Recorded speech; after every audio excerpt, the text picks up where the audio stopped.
Akibat remblong, sebuah bus pariwisata kehilangan kendali dan menabrak truk pengangkut kayu.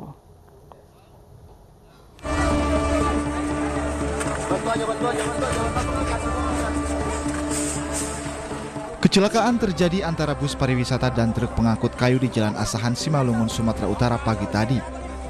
Sejumlah personil TNI di sekitar lokasi kejadian pun langsung membantu evakuasi sopir truk dan kondektur bus yang terjepit. Setelah 1 jam, kedua korban berhasil dievakuasi. Menurut salah seorang penumpang, bis pariwisata membawa rombongan warga yang akan menghadiri pesta pernikahan. Saat di lokasi diduga rem bis blong dan menabrak truk dari jalur berlawanan. Saya lihat jelas, dia menghindari pantat truk yang di depannya. Ini mobil ini? Iya. Oh, dia berarti masuk jalur kanan? Kayaknya di rem itu bisa, tapi nggak makan? Kurang makan. Bus pariwisata mengangkut rombongan pesta yang berangkat dari Medan menuju Pematang Siantar. Dan truk Fuso pengangkut kayu mengangkat kayu menuju hendak ke Persea. Jadi korban sementara 2 orang tadi terakhir kita evakuasi ke rumah sakit. Guna kepentingan penyelidikan, kepolisian akan memeriksa sopir dan sejumlah saksi. Dari Pematang Siantar, Sumatera Utara, Dharma Setiawan, iNews melaporkan. Seorang pria berambut panjang di Pinrang, Sulawesi Selatan nyaris jadi korban pemerkosaan. Pelaku bahkan menganiaya korban saat diketahui sasarannya ternyata bukanlah perempuan.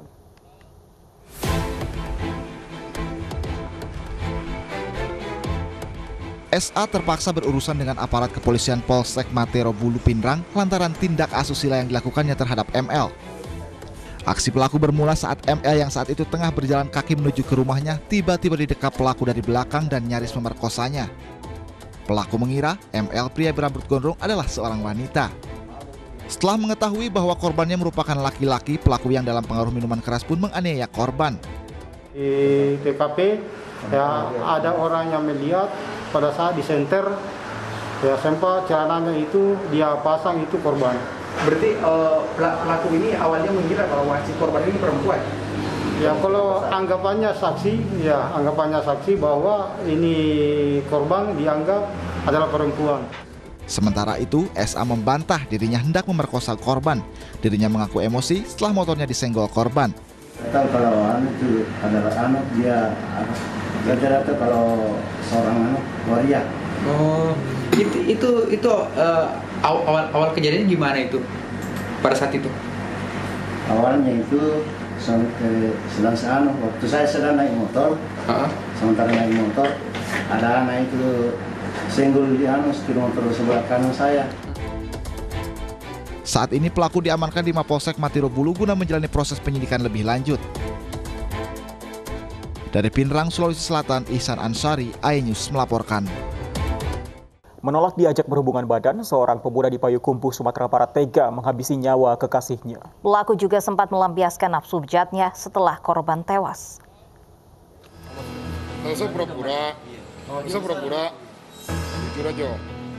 AM, warga Kecamatan 10 Kota Kabupaten Tanah Datar ini masih saja berkelit saat petugas meringkusnya di tempat kerja di wilayah Bukit Tinggi, Sumatera Barat. Dengan bukti yang ada, tersangka langsung dibawa ke Mapolres. Kepada polisi, tersangka mengaku kenal dengan korban lewat media sosial dan baru berhubungan selama 3 bulan. Tersangka mengaku membunuh karena korban menolak diajak berhubungan badan di sebuah pondok di tengah ladang warga. Tersangka emosi karena korban berteriak dan akhirnya dianiaya. Korban yang telah tewas juga sempat disetubuhi pelaku. Setelah itu, jasad korban dibuang pelaku di semak-semak tidak jauh dari lokasi. Dia nggak mau main sama saya, Bang. Apa? Dia nggak mau main sama saya, Bang. Kamu udah lama kenal sama korban? 3 bulan, Bang. Pacaran berarti? Enggak, Bang. Bilang pacaran enggak, Bang. Cuma dekat. Terus sebelum dibunuh, kemana dibawa korban? Jalan-jalan dulu dia, Bang. Terus? Baru dibawa ke situ, Bang. Terus kok sampai bunuh gimana? Karena dia tidak mau dipaksa gitu, Bang. Dia teriak, Bang. Di mana itu lokasinya? Di Tengah Padang, Bang. Petugas sempat kesulitan mengungkap identitas korban karena tidak ada tanda pengenal di tubuhnya. Jati diri korban baru terungkap setelah diotopsi. Dari hasil otopsi ditemukan beberapa luka pada bagian kemaluan dan anus korban serta bekas cekikan di leher. Kita ini agak kesulitan, kenapa? Karena memang sulit identifikasikan identitas dari si korban. ada bintik putih di bagian leher. Jadi penyumbatan seperti itu. Kalau penyumbatan di sini mungkin pembengkakan di daerah kepala, ada darahnya seperti itu. Jadi kelihatan memar hasil otopsinya seperti itu. Polisi mengamankan sejumlah barang bukti yakni pakaian korban dan 1 unit sepeda motor. Tersangka dijerat pasal 338 KUHP karena menghilangkan nyawa orang lain dan pasal 285 KUHP tentang perkosaan dengan maksimum hukuman 15 tahun penjara. Dari Payakumbuh, Sumatera Barat, Agung Sulistyo, iNews melaporkan.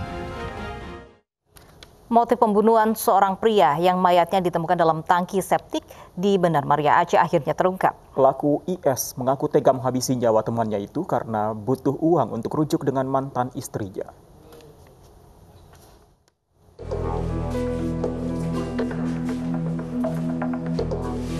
Penyidik Reserse Kriminal Polres Benar Meriah mengungkap motif pembunuhan Darwinto Sihotang, pria 44 tahun yang mayatnya dikubur dalam bekas tangki septik di Kampung Pondok Gajah, Kecamatan Bandar. Pelaku IS yang merupakan teman korban tega membunuh korban untuk mengambil uang dan harta benda korban. Kepada penyidik, IS mengaku butuh uang untuk rujuk dengan mantan istrinya. Kebetulan setelah bercerai, tersangka ini ingin rujuk kembali dengan istrinya. Tetapi dari istri memberikan syarat boleh kembali asalkan utang piutang yang di luar dilunasi dan dia harus punya uang. Sehingga menurut tersangka dia harus mencari uang. Pelaku IS dan korban berteman sejak korban mengontrak rumah di belakang rumah orang tua pelaku di Kampung Pondok Gajah sekitar sebulan sebelum peristiwa pembunuhan.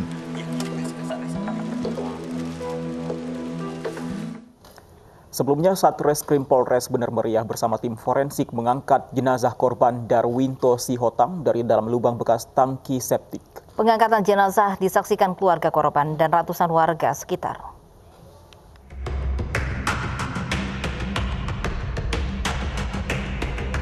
Disaksikan pihak keluarga dan ratusan warga, Satreskrim Polres Benar Meriah dan tim forensik Polda Aceh Sumatera Utara mengangkat jenazah Darwinto Sihotang dari dalam lubang bekas tangki septik di belakang rumah orang tua IS, pelaku pembunuhan di Kampung Pondok Gajah. Kondisi jenazah yang sudah tidak utuh dan sulit dikenali karena sudah dikubur sejak 27 April 2020 lalu. Kalau pengambilan sampel kan sebentar aja. Maksudnya kalau otopsi ya, kita perkirakan sekitar 2 jam. 2 jam, Pak. Berapa tim yang diturunkan, Pak, dari forensik, Pak? Dari Banda Aceh ada 1 tim forensik, kemudian dari Medan tadi ada tim dari DNA forensik. Fajar Sihotang, adik korban, berharap agar pelaku dihukum seberat-beratnya. Harapannya untuk pelaku, Pak? Bisa dihukum seberat-beratnya lah, Pak. Karena kalau saya menilai kan abang saya ini nggak punya musuh di sini, Pak. Kasus pembunuhan dan perampokan ini terungkap dari laporan orang hilang yang diterima Polres Benar Meriah 25 November 2020 lalu. Dari penyelidikan, polisi menangkap IS yang merupakan teman korban.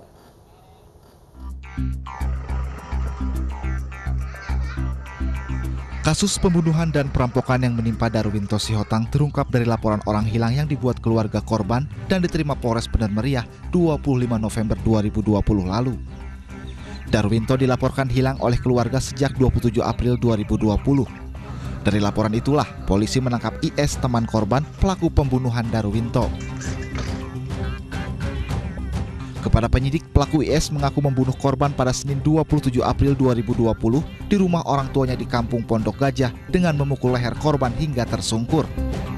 Setelah memastikan korbannya meninggal, pelaku kemudian membuang korban ke dalam lubang bekas septic tank di belakang rumah orang tuanya dan menimbunnya dengan tanah. Setelah itu, pelaku mengambil harta benda korban.